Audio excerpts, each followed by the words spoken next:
CB चक्रवर्ती का कथा बहुत समय पहले की बात है। उसी नगर नाम के एक राज्य में एक राजा राज किया करता था। उस राजा का नाम था सीबी। वो एक चक्रवर्ती सम्राट था और अपनी महानता और दयालुता के कारण प्रसिद्ध था।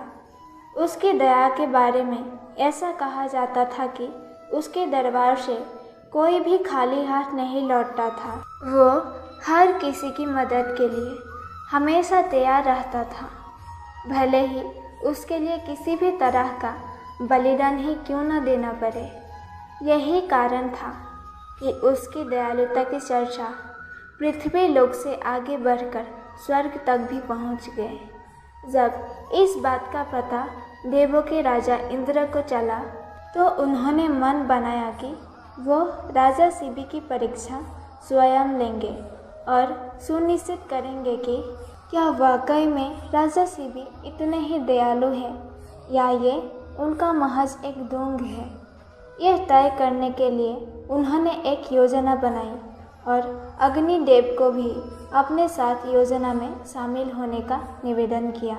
राजा इंद्र की बात पर अग्निदेव भी राजा सीबी की परीक्षा लेने के लिए तैयार हो गए। फिर क्या था, राजा इंद्र ने एक बाज का रूप धारण किया और अग्निदेव ने एक कबूतर का।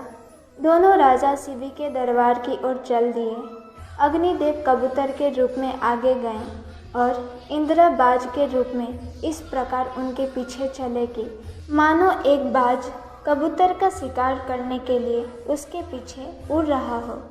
थोड़ी ही देर में अग्निदेव कबूतर के रूप में राजा सीबी के दरबार में पहुँचे और राजा सीबी की जांघ पर बैठ गए।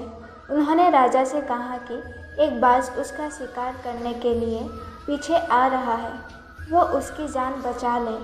कबूतर की ये बात सुनकर राजा ने कहा, बिल्कुल भी चिंता ना करो, मेरे होते हुए वो बाज तुम्हारा कुछ भी बिगाड़ नहीं पाएगा। मैं तुम्हारी रक्षा करने का वचन देता हूँ। राजा के वचन देते ही बाज के रूप में इंद्रदेव भी सीबी के दरबार में पहुँच गए। उन्होंने राजा सीबी से कहा कि वो कबूतर मेरा शिकार है, उसे मारकर वो अपनी और अपने बच्चों की भूख मिटाएगा। बाज की बात पर राजा ने कहा, मैंने इस कबूतर को वचन दिया है कि मैं इसके प्राणों की रक्षा करूंगा, इसीलिए मैं इसे तुम्हें नहीं दे सकता। राजा की ये बात सुनकर बाज बोला, अगर आप इसे मुझे नहीं देंगे तो मैं और मेरे बच्चे भोजन के अभाव में भूखे रह जाएंगे, इसीलिए इसे तो आपको देना ही होगा। बाज की ये बात सुन राजा सीबी थोड़ी देर सोच में पड़ गए और कुछ विचार करने लगे।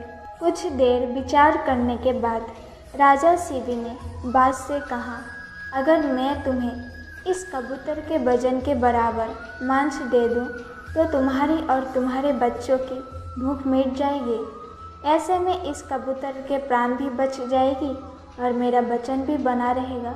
राजा की इस बात पर बाज के रूप में आए इंद्रदेव राजी हो गए, लेकिन उन्होंने राजा के सामने एक शर्त रख दी। बाज ने कहा, महाराज मैं तैयार हूँ, लेकिन आपको कबूतर के वजन का मांस आपके शरीर से देना होगा। बाज की ये बात सुनकर राजा ने सोचा कि कबूतर का वजन कितना होगा।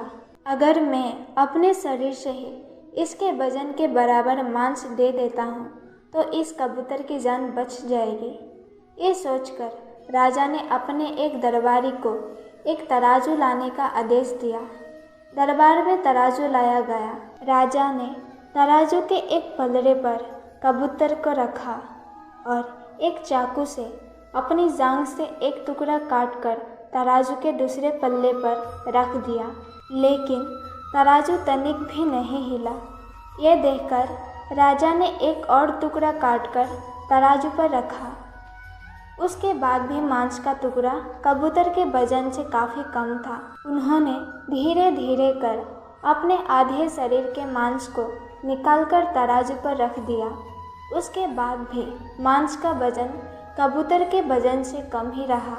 ये देखकर राजा सीबी बहुत निराश हुए उन्होंने निश्चय किया कि अब कुछ भी हो जाए वह अपने वचन का मान रखते हुए कबूतर को बचाएंगे। ये सोचकर वो खुद ही तराजू के पल्ले पर बैठ गए और तराजू पर कबूतर का पल्ला ऊपर आ गया। राजा ने बाज से कहा, तुम मेरे पूरे शरीर का मांस ले लो और कबूतर को छोड़ दो।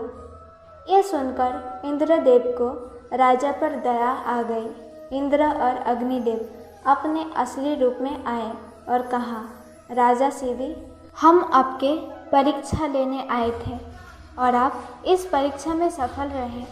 अब वाकई में बहुत ही दयालु और परोपकारी है।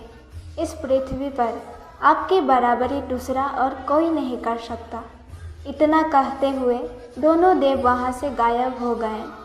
शिवी चक्रवर्ती की कहानी से हमें ये सीख मिलती है कि इंसान को किसी भी हाल में दया और परोपकार का साथ नहीं छोड़ना चाहिए, क्योंकि जिसमें दया और परोपकार वास करता है, भगवान भी सदैव उसकी मदद के लिए तैयार रहते हैं। दोस्तों, अगर आप लोगों को शिवी चक्रवर्ती का ये कथा जानकर अच्छा लगा तो हमें कमेंट करके ज़रूर बताएं और साथ ही में वीडियो को लाइक करें। चैनल को सब्सक्राइब करना ना भूलें। धन्यवाद।